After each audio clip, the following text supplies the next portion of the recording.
It is a festival in the months of August and September in India.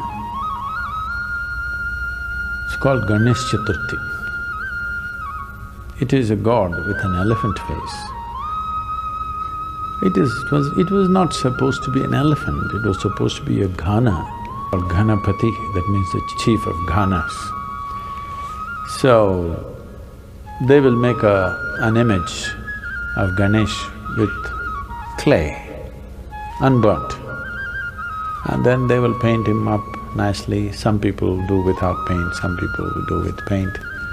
And then they will worship him and huge music festivals happening around him, big events. Some people build huge ones, 108 feet tall, big ones. But after that period is over, usually 1 week, 15 days, in different places, different times, then they will go and drown it in the lake or in the ocean, so that God dissolves. Create a god, create a frenzy around him, make him your entire life. For those 15 days or 1 month, there's nothing else but Ganesh. We eat what he eats, we only like what he likes, everything is about him. But then, one day we'll dissolve him. Once he's dissolved, he's done. It's the only culture which is still conscious that God is our making. So, he is the symbol of intellectual activity because he wrote great scriptures, and the sage who dictated the scriptures to him, the challenge for him from Ganesh was, he should not pause in the dictation. He must continuously speak and he will continuously write. He said, if you pause, I won't write further. It's a test for the sage, whether what he's speaking is really a fountainhead of his being, or is it something scholarly that he makes up in his head?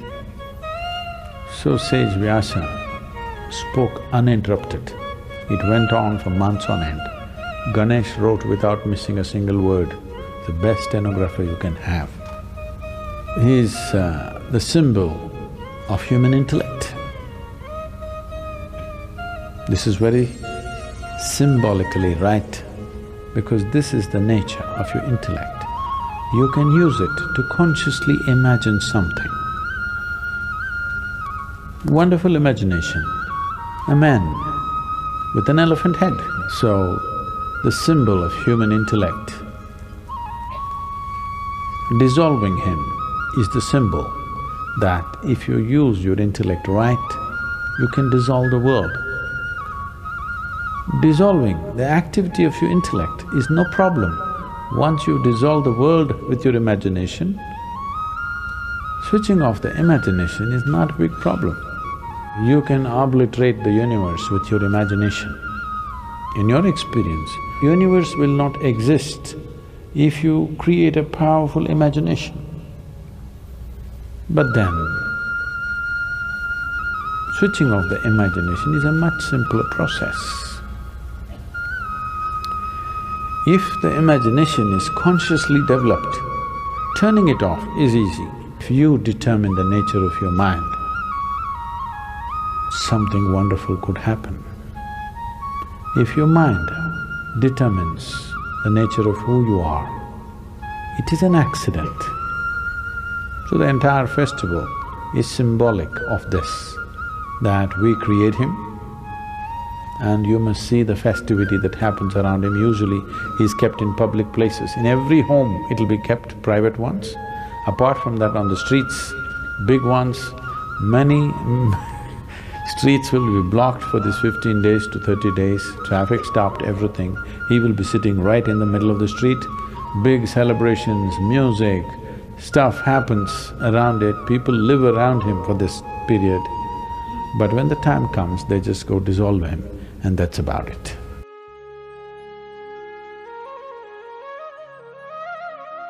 Shri Vakratunda Mahakaya Surya-koti Samaprabha Nirvignam Kuru Me Deva Sarva Karyeshu Sarvada. O Lord Ganesha, of the curved neck and massive body, the one whose splendor is equal to millions of suns, please bless me to that I do not face any obstacles in my endeavor. Now this is a very popular prayer of Lord Ganesha, typically chanted at the beginning of any event or any undertaking or an activity, where we see Lord Ganesha's blessing to pave the way for our desired undertaking to happen. Now this prayer can be chanted upon waking as well. The time or activity doesn't matter, but with the sincerity with which you pray does matter. Now let us take a quick look about what each word of the chant means. Vakratund means the curved trunk. Mahakaya, Maha means huge or massive, and Kaya means body. Therefore, Mahakaya means huge or massive body. Surya-koti, Surya is sun and Koti is billion. Sama-prabha, Sama is equal and Prabha is splendor. Nirvignam, no obstacles. Kurume, give me. Deva, God. Sarva, all. Kareshu, all the work or endeavors. Sarvada, always. The Lord Ganesha is the head or the chief or the lord of Shiva Gana.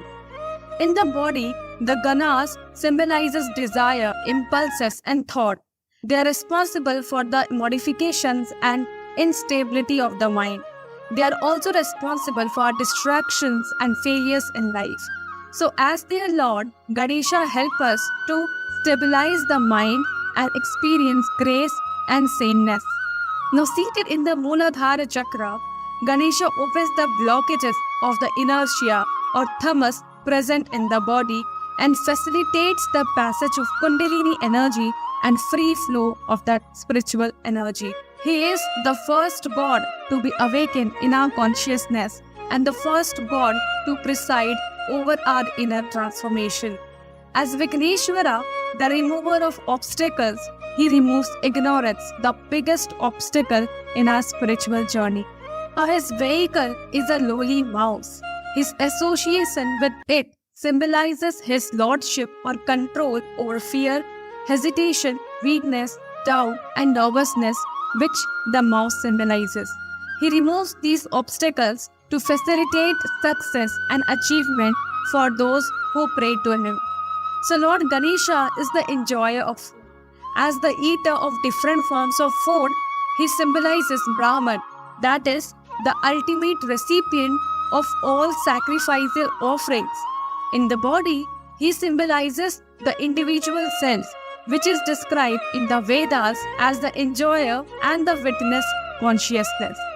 Now, according to Sri Swami Chinmayananda, he describes the symbolism of Lord Ganesha as following. The Lord of Obstacles, Sri Vigneshwara, has 4 arms representing the 4 inner equipments of Antahkarana, that is, mind, intellect, memory, and ego. In one hand, he holds a rope, and in the other hand, he holds an axe. On the spiritual journey, all obstacles are created by the very objective and subjective worlds of the seeker himself. So Sri Vigneshwara chops them off from his axe. He cuts off the attachments of his devotees, the world of plurality, and thus ends all the consequent sorrows. He holds the attention of the seeker constantly towards the higher and pulls us nearer and nearer to the truth, and ultimately ties him down to the highest self with his robe.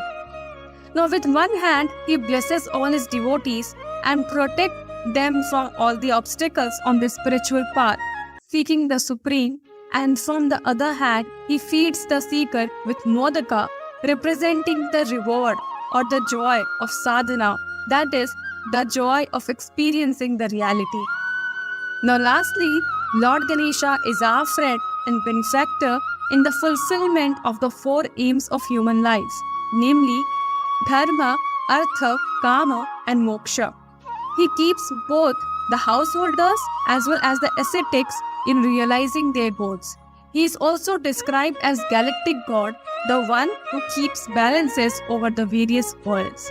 He is the true Son of God, that is Shiva or Ishvara, who is the Lord of universe. So tomorrow, that is 19th of September, is Ganesh Chaturthi. Hope you will chant this mantra in front of Lord Ganesha and before starting any work. But remember, time doesn't matter. With what sincerity you chant, that matters. Hope you loved the video and the short explanation to Lord Ganesha. And if you found the video meaningful, do not forget to give it a like, share and subscribe. Up to next, stay safe, healthy, happy and namaskaram.